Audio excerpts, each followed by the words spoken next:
We are in the middle of the sugya of taking revenge. Yesterday we started the sugya, very interesting, and we spoke about the gadlus and how important it is for a person to realize that taking revenge is very, very bad. That's pretty much what we said. We said from the Rambam, if you remember, one of the worst possible character traits that a person can have is taking revenge, and in fact that makes the difference between a yid and a goy. A goy takes revenge, a yid doesn't take revenge.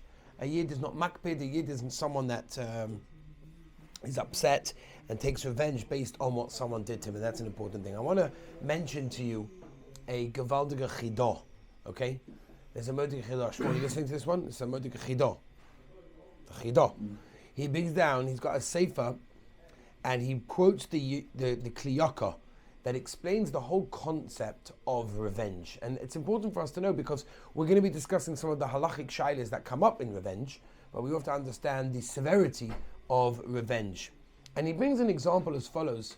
His example is like this. He says, imagine if you have a young child, and a young child is building a castle, okay? And he's building this castle out of sand. I'm sure as kids we've all done that. You take sand, Never. and you build a castle out of it. It's called, I think in English it's called a sand castle. Yeah, it's And, a castle, yo. And What do you so- call it, a so- castle of sand? some English have some other mahalak for it. Because the Americans have the sand castle. Anyway, so where am I?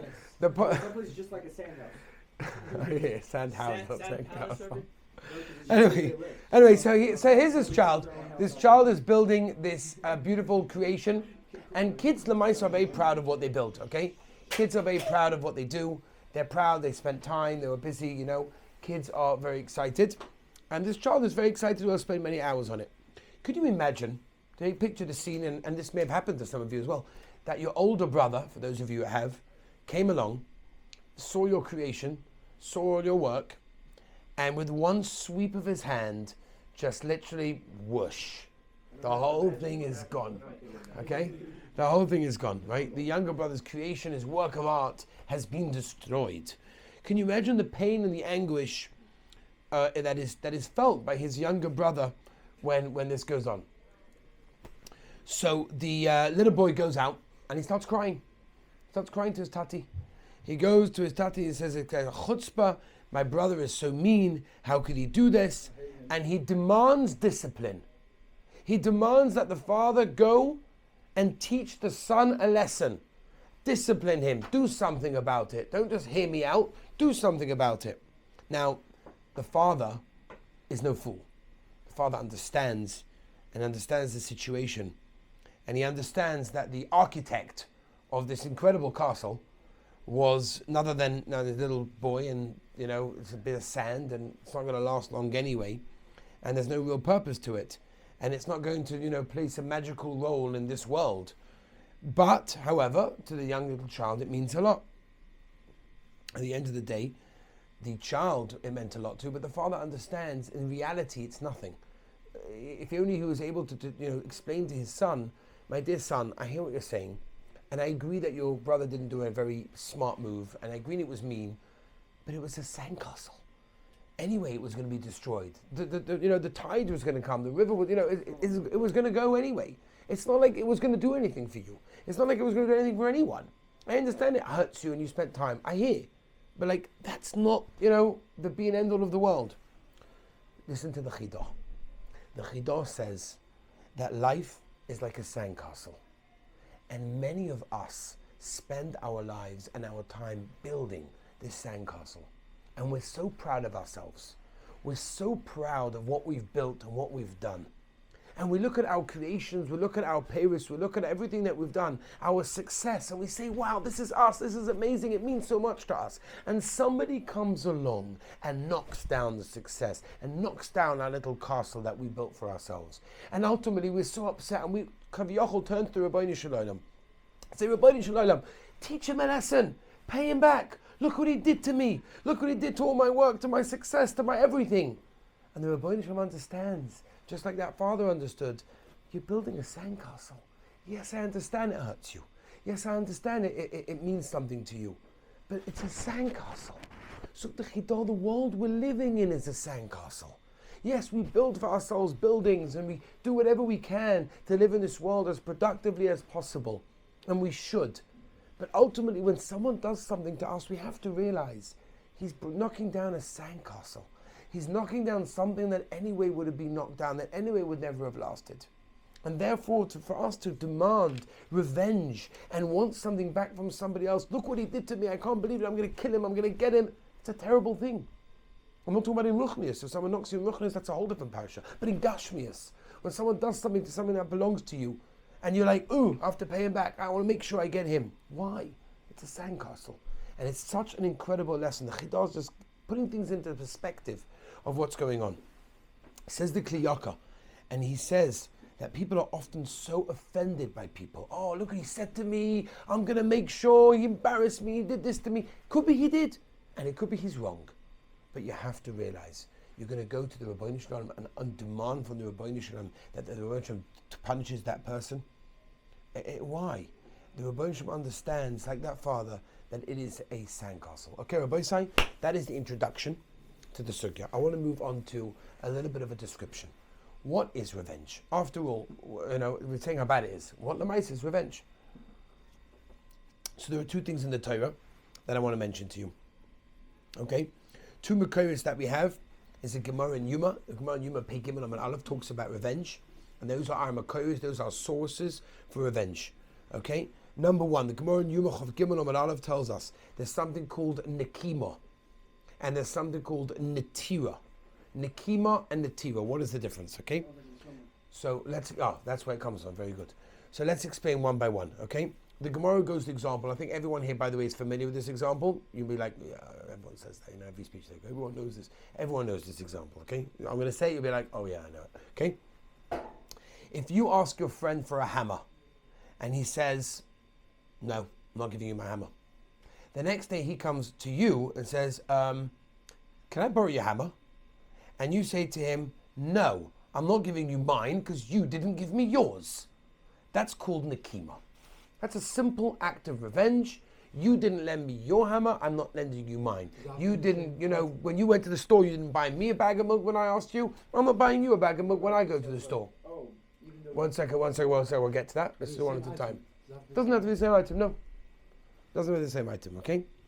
Now, that doesn't mean, by the way, that you always have to lend out your items. It doesn't mean when someone asks you for something, you always have to give it to them. It could be sometimes you have a good reason that you don't want to give it to them, and that's fine. But if the reason that you're saying no is because he didn't, that is called Nekima, that's called revenge. Now, I'm giving you an example by a hammer, because that's what the Gemara brings us the example, right? But there are many examples. Right? I'll give you an example in yeshiva. A simple one. You guys go to Shara Vacha, go shopping. So your roommate's going shopping, and you're like, oh, do me a favor, I'm desperate for some washing powder. I really need some detergent. Can you do that? I'm running low. You're going anyway, do me a favor, I don't want to go especially for that. Can you get me? And he's like, I'm not stopping about it for you, no. Okay, fine. You go yourself.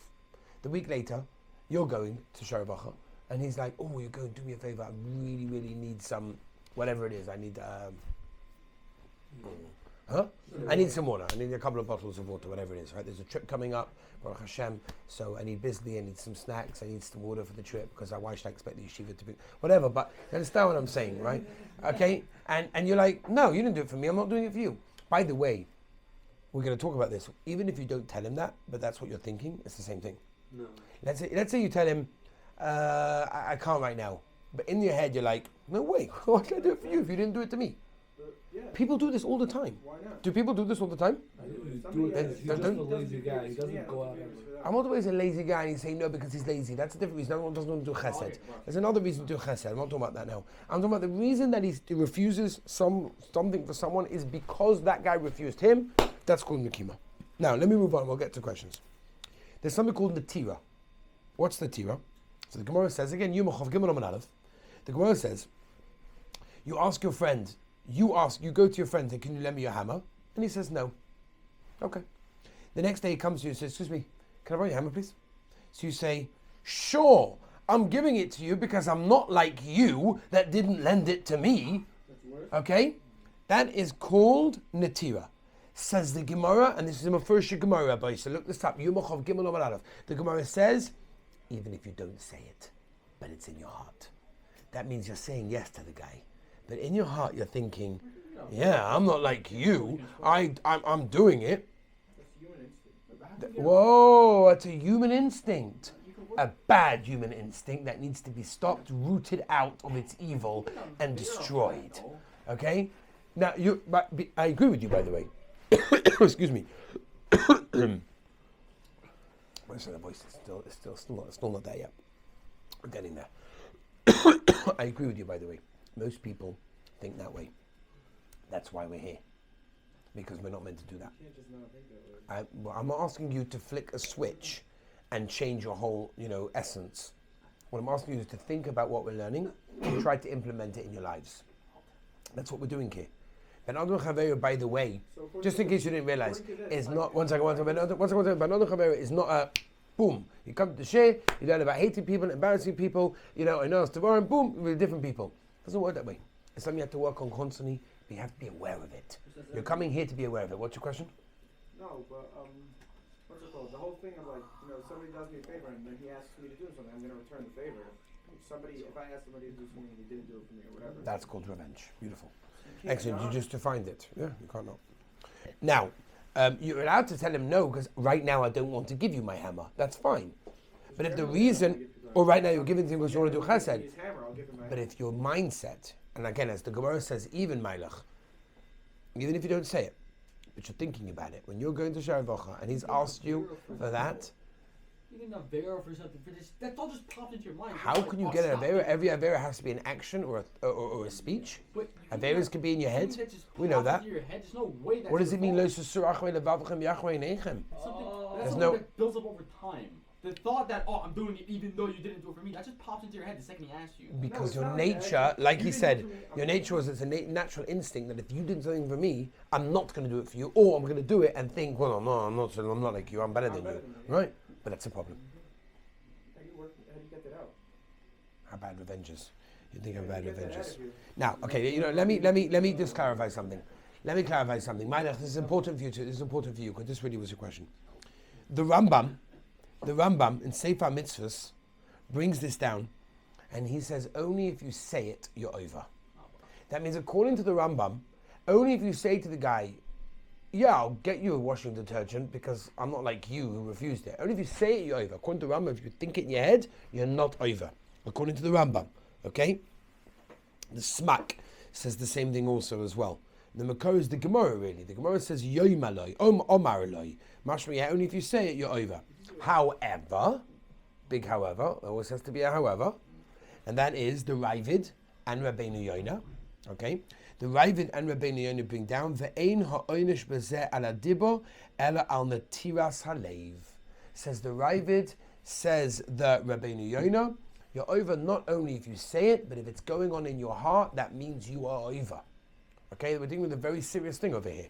Okay, so which means, and by the way, this is mafurish in the Chizkuni. This Chizkuni says lo yisokim b'maisa v'lo yitita b'machshava. The first one was b'maisa. Okay, let's go again. Rabbi say Nikima, which was the hammer. No, you ask me the hammer, I say no. That's a maisa. So when I don't give it to you, that's okay.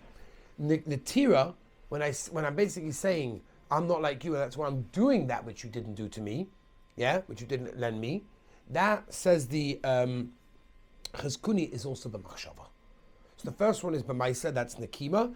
Netira is also b'machshava, and the Chavetz Chaim also paskins this way in Avas Chesed Perek Daled, and it goes by machshava. So yes, you do have Rishonim to be soimachon, that it's only if you say it, but if you don't say it, it's okay.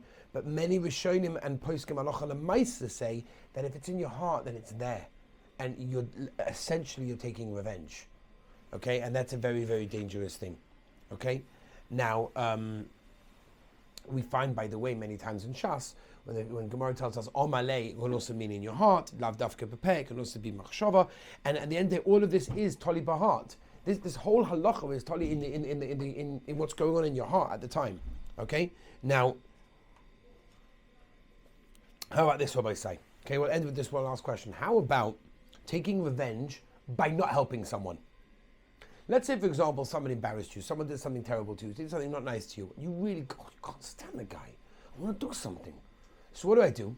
I'm not going to blatantly go out and do something against the guy. I have a great thing. I know when he comes in with the shopping, he comes in with tons of bags. He has to go up and down a couple of times. He needs help. I'm not going to help him. Badafka. No, if somebody's being a jerk, you don't have to help them. Badafka. Well, he's not being a jerk right now. He's okay. No, it's people who are jerks. Where Rashi brings down, by refusing to do a favor for someone as revenge is asa, you're not allowed to do that in that case.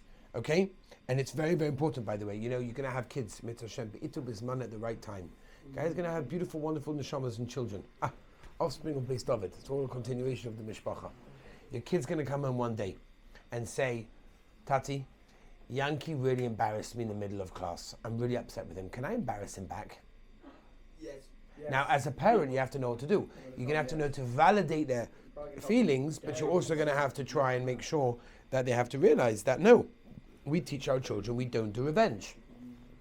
We teach our children we don't take revenge on somebody else. Okay, Rabbi said there's a lot more to do. In Mitzvah Shem tomorrow, we shall continue.